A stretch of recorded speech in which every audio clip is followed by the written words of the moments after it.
Salut les Africotopes, j'espère que vous allez bien. Alors, on se retrouve aujourd'hui pour parler de grands empires africains. Encore une fois, ce ne sera pas dans un principe de classification, mais une énumération. On commence. Allez. Numéro 5, l'Empire du Ghana. L'Empire du Ghana est un empire qui a été pour la première fois attesté au 8e siècle. Donc les plus anciennes traces de cet empire sont au 8e siècle. L'apogée de cet empire était au 10e siècle. Il s'étendait sur la Mauritanie, le Mali et le Sénégal. Les voyageurs arabes disaient être émerveillés par la prospérité, la tolérance, etc. de ce pays.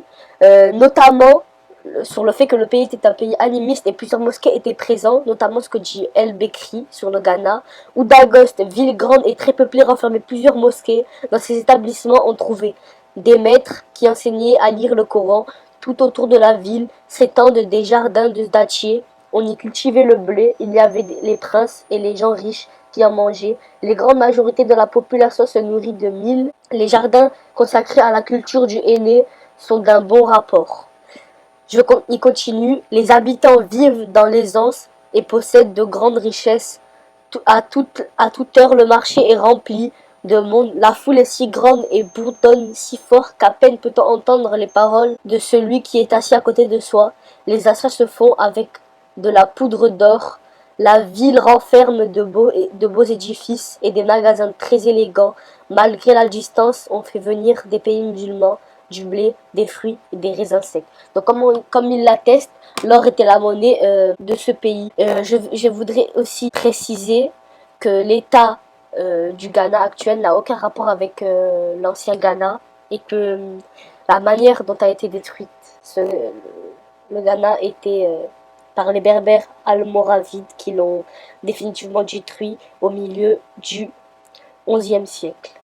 Numéro 4, l'Empire du Mali. Plus grand que son prédécesseur le Ghana, l'Empire du Mali englobait le Sénégal, la Guinée, le Mali et une partie du Niger. Le plus connu de ses dirigeants, de ses empereurs, est Soundiata Keïta. Il est considéré comme le plus grand gouverneur de l'Afrique précoloniale. Les griots de l'Afrique de l'Ouest chantent encore son histoire. Il rendit le royaume plus paisible et prospère que jamais. L'un de ses successeurs, Sansa Moussa, excusez-moi, j'ai du mal pour la prononciation, fit un pèlerinage à la Mecque. Il laissa derrière lui une grande admiration et des masses d'or. Ainsi, les Européens entendirent parler de cet empire. Et le proverbe « Le Soudan guérit de la pauvreté comme le goudron de la Galle » naquit. Cet empire était musulman par conversion. Il fut également victime de sa légende, mais aussi l'empire se disloqua pour laisser sa place à l'empire de Songhai. Numéro 3, l'empire de Songhai. L'empire de Songhai, héritier de l'empire du Mali, a été créé par Alibert à la fin de l'empire de l'Algérie, et bien qu'il était musulman, il persécutait les chefs religieux, il ferma les écoles religieuses. Son successeur, Askia Mohammed, était un fervent musulman qui fit le pèlerinage à la Mecque, ce qui réveilla les souvenirs des gens sur Sansa Moussa, notamment ceux du royaume du Maroc,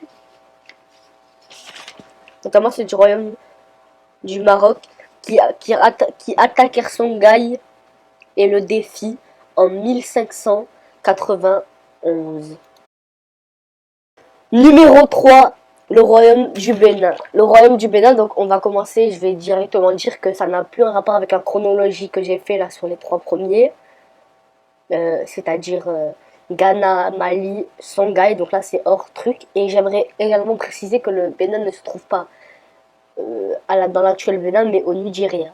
Et voilà, ils n'ont aucun rapport entre les deux. Donc le royaume du Bénin était dirigé par les Yoruba entre le 11e et le 112e siècle.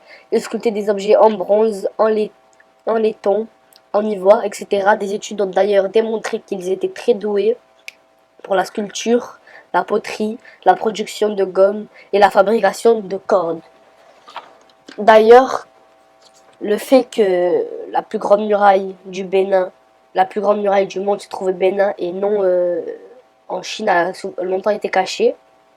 Donc en effet, c'est la plus grande muraille du monde et également la deuxième plus grande construction. faite de main d'homme. Elle fut détruite par les Anglais. Numéro 1, le royaume du Congo. Le royaume du Congo apparaît au XIVe siècle avec le roi Tshimiwene qui venait du nord. Il soumetta le clan Sakuvunda de Manikongo et de Manikabungu au sud. L'apogée du royaume sera au XVIe siècle de 1506 à 1543 avec le roi Alfonso Ier lors de l'évangélisation. L'organisation était de type féodal européenne avec des titres tels que monarque, quelques marquis, ducs, comtes. Il y eut un grand commerce, il se développa en effet avec le Portugal. L'économie du pays reposait sur l'agriculture, le sel, le cuivre, les impôts et le commerce d'esclaves. La monnaie était le nzimbe. Le déclin se fit à cause des luttes pour le trône et le développement de la traite négrière ainsi que les invasions. Alors j'espère que ça vous aura plu. Je répète la vidéo. Ne classifiez pas les pays ou les royaumes, mais les énumérer. On va dire ça comme ça. Les 3 premières étaient dans un ordre de succession. Ghana, Mali et Songhai. Je sais que des fois j'ai fait des erreurs sur des noms, etc. Désolé, mais bon, c'est dur à prononcer quand même. Si vous connaissez d'autres royaumes africains, et par africain je veux dire de vrais royaumes africains, je veux dire quand même... vous voyez ce que je veux dire. Mettez-les en commentaire. Je sais qu'il y en a d'autres et beaucoup d'autres. Aoussa, Éthiopie, Dahomey, on peut même prendre en compte Kemet, etc. Lâchez un like, abonnez-vous. Bye bye.